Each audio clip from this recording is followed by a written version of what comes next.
Imagine you walk into an art exhibition, and there it is. Porcelain, white, curved like a question mark. A urinal, not in a bathroom, not in the hardware store, in a gallery. And the label says, Fountain. Artist, R. Mutt. Year, 1917. And suddenly the art world, this whole polite temple of taste, starts making that exact same noise you make when you bite into something that shouldn't be crunchy. Welcome to Art Happens, the divine mess of art history, presented by J-Squared Atelier. I'm James William Moore, your curator, your tour guide, and your occasional accomplice in artistic chaos. Today, the artwork that launched 1,000 arguments, the urinal that became a manifesto, Marcel Duchamp's Fountain. Because pop art asked, what did you buy and why did you buy it? But Duchamp asked something even more annoying. Who gets to decide what art is? And why do they get to decide? Let's set the scene. It's 1917.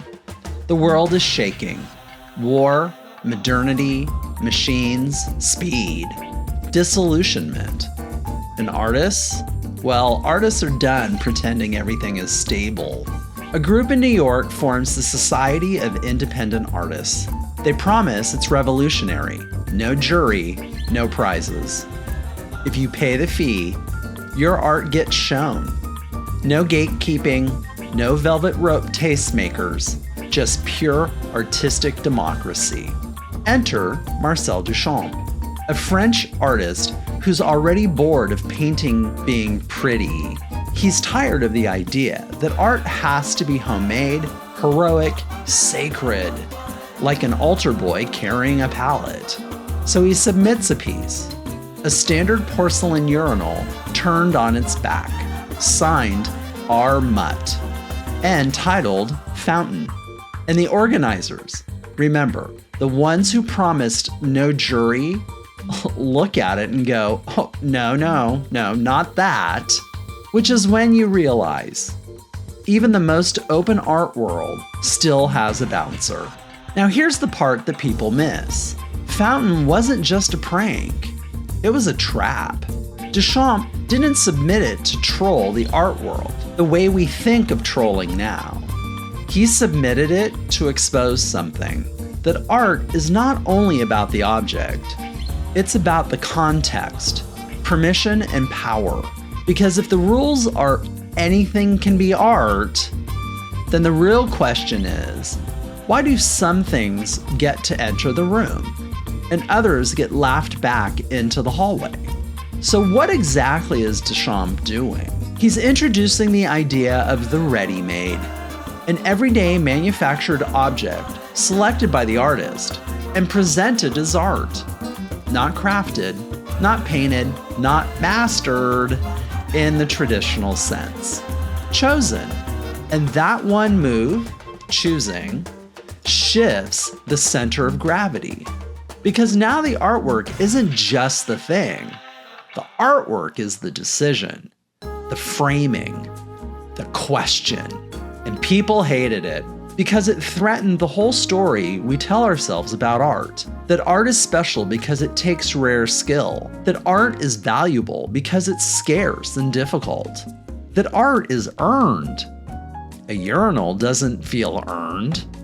It feels like someone cutting the line. But Duchamp's point wasn't that skill doesn't matter. His point was, skill isn't the only currency art trades in. Art also trades in ideas. And Fountain is an idea with teeth. Here's the bite. If I can take an object designed for bodily waste and place it in a gallery and get you to argue about it for the next, 100 years, then the gallery isn't a neutral space. It's a meaning-making machine. And you, yes, you, are part of it. Because your outrage, your laughter, your confusion, that's the performance. Now let's talk about the signature, R. Mutt, M-U-T-T. Who is R. Mutt? A fake name. a mask, a misdirection. There are theories about the joke. Mutt, like a mutt dog, like an everyman, like a nobody. Or Mott, possibly referencing a plumbing company. The details, they get messy. But the big point is clear. By using a pseudonym, Duchamp removes the aura of famous artist. No prestige, no reputation, just the object and the question. If it's rejected when it's anonymous, was it ever about art at all? Or was it about status? Now the wild part. The original fountain doesn't survive. It's photographed, famously, and then it disappears. Which is kind of perfect, isn't it? The most influential artwork of the 20th century, and the original is gone like a rumor.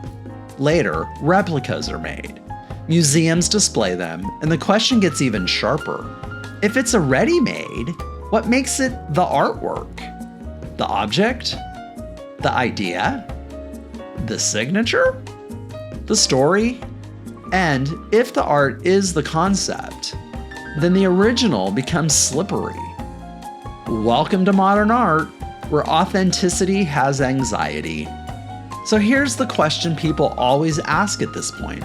Okay, James, but is it really art? My answer is that's literally the artwork. That argument, that itch in your brain. Duchamp built a machine that produces that question, and it's still running. But let's be fair. There are two common reactions to Fountain. Reaction 1, this is brilliant. It's redefined creativity. Reaction 2, this is garbage. My toddler could do that. And to reaction 2, I always want to say, your toddler could place a urinal in a gallery, sure. But could your toddler do it at the exact moment in history when that gesture would detonate the definition of art? Could your toddler make it echo across Dada, conceptual art, pop, minimalism, performance, installation, and basically the entire contemporary art world? Because timing matters, the cultural pressure matters, the context matters. And also, your toddler is welcome to try. Please film it, I'd love to watch.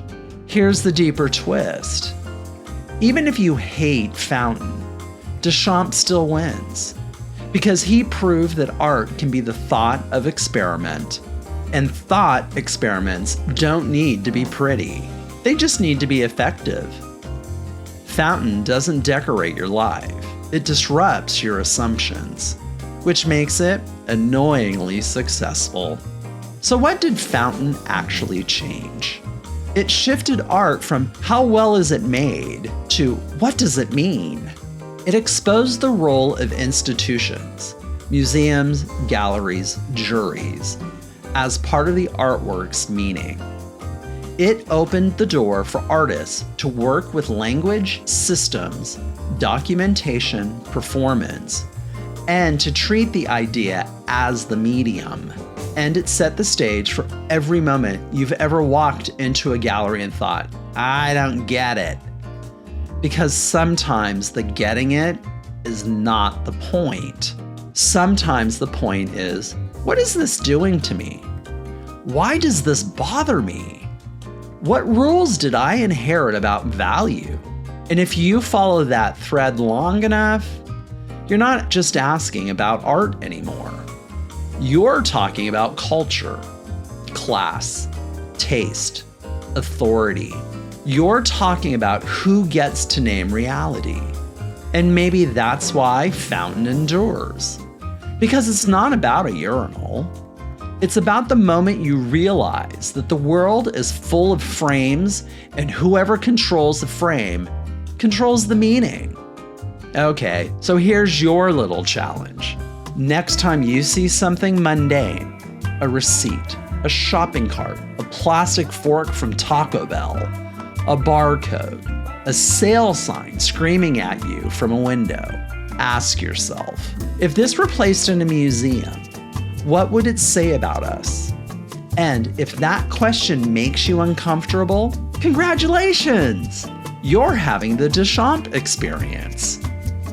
That's it for this episode of Art Happens, the divine mess of art history, presented by J-Squared Atelier. If you enjoyed this episode, follow the show wherever you listen. And if you've got 20 seconds, I'd really appreciate it if you would leave a review. It helps more art lovers find their way into this mess. And if you want longer conversations with living, breathing artists, creative process, inspiration, and the real behind-the-scenes chaos, come join me on Lattes and Art, also presented by J-Squared Atelier. I'm James William Moore, and until next time, keep looking longer, keep questioning the frame, and if anyone tells you that's not art, smile politely and ask them who put them in charge.